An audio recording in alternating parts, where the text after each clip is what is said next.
Okay, hello. So it's going to be another commentary video for Mythic Skolex. So for preface for all these videos, I am assuming that you know how the boss works on Heroic, and I am assuming that you know how your class works. So I'm going to focus mainly on how to play this boss in Mythic. So for this boss, I recommend playing Necrolord Frost with Slick Ice and Comet Storm. This video is before Unity, so I am Venthyr in this video.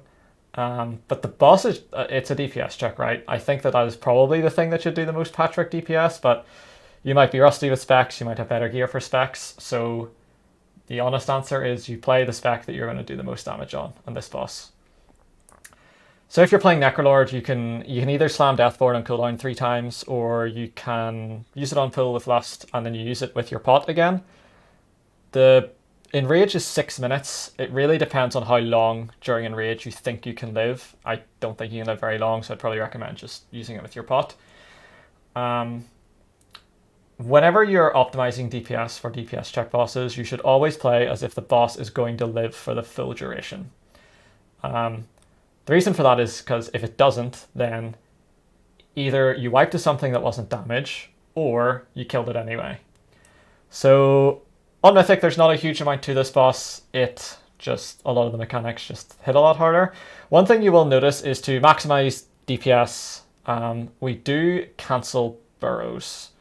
So how you do that is whenever the boss starts, we cancel wretches. So how you do that is whenever the boss starts the wretch cast, you all stack up, and then that triggers the burrow, so he stops his wretch. So you can see here, you range, you just AFK, melee come in, it cancels the wretch, and we burrow. Whenever it comes to soaking, you'll probably use 2 soak grips. Most guilds do.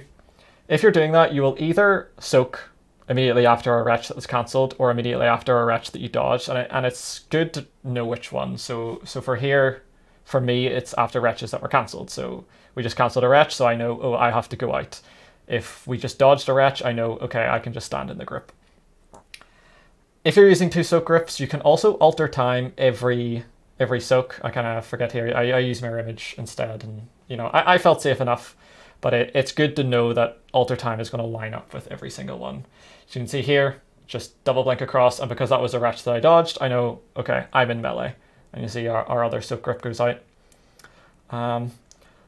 Yeah, like I said, there's not actually a lot to this boss. Just milk as much damage as possible. Yeah, kind of boring. I'm not good at small talk. So you can see on this one, one thing to note as well is the person who's baiting on the right can misbait the frontal after you cast, or after he casts the mechanic that you have to bait.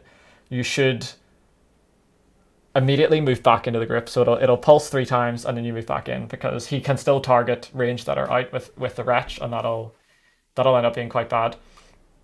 If you're curious about boss movement, one thing I noticed whenever I was trying to watch Echo's video for how to do the boss movement, and they had like a lot of marks, and I was trying to figure out, is this all intentional or is it just like kind of random? You can kind of just not wing it, but you want to do the same thing every time, but it's not super strict in movement. The room is quite big, and as long as you don't do something horrifically terrible with your movement, you'll be completely fine. Just as long as you have either marks, you have someone marked to follow, you have a raid leader that calls what direction you're going to get knocked, it's pretty self-explanatory where you have to go. Whenever the boss enrages, if you're baiting, so I'm in the second bait grip. How we do this is we go 1-2-1, and then we cancel wretch, so we're kind of offset a bit because the first grip take 2 stacks. If you're the grip that's baiting whenever enrage goes off, you're going to die almost certainly. You can ice block, but you're just going to sit AFK and ice block and not do any damage anyway, and then like, what was the point? So if you're kind of planning your cooldowns, do factor that in, that if you are in that bait grip, you're just going to die as soon as it hits 6 minutes. So if you're playing Necrolord, you'll definitely want to use second Deathborn with pot.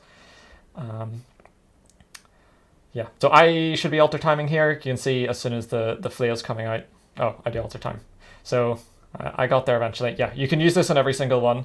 If you're struggling with like overall HPS, you should alter time like milk it as much as possible, take 3 hits and alter time. If you're struggling where you're finding you're dying a lot, then you should like alter time in between hits so that you have less chance of dying. And then again, I see that was a wretch we didn't dodge, so I don't go out.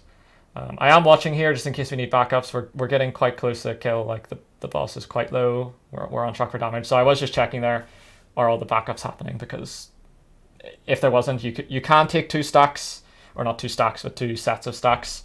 You can get away with it. You can't really get away with more, but if someone does fuck up, you can salvage a pull with blinking out ice block. So yeah, this is a wretch that we cancel. So this is my bait, and this is the last one. So this is where I was talking about, like, you are going to die. So like factor that into cooldown usage. Yeah, that's the boss.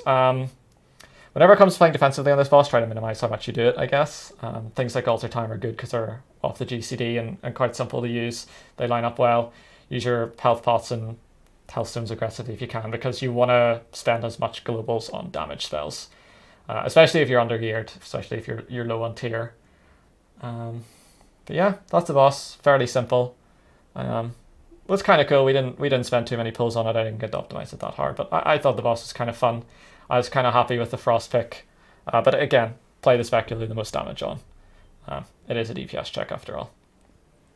Okay, if you like it, check out my other videos. I know that there wasn't much to talk about in this boss, but at the end of the day, it is still a point of view kill if you want to just mute the video. I'm fine with that. But yeah, like, comment, subscribe, all that jazz, and see you in the next video.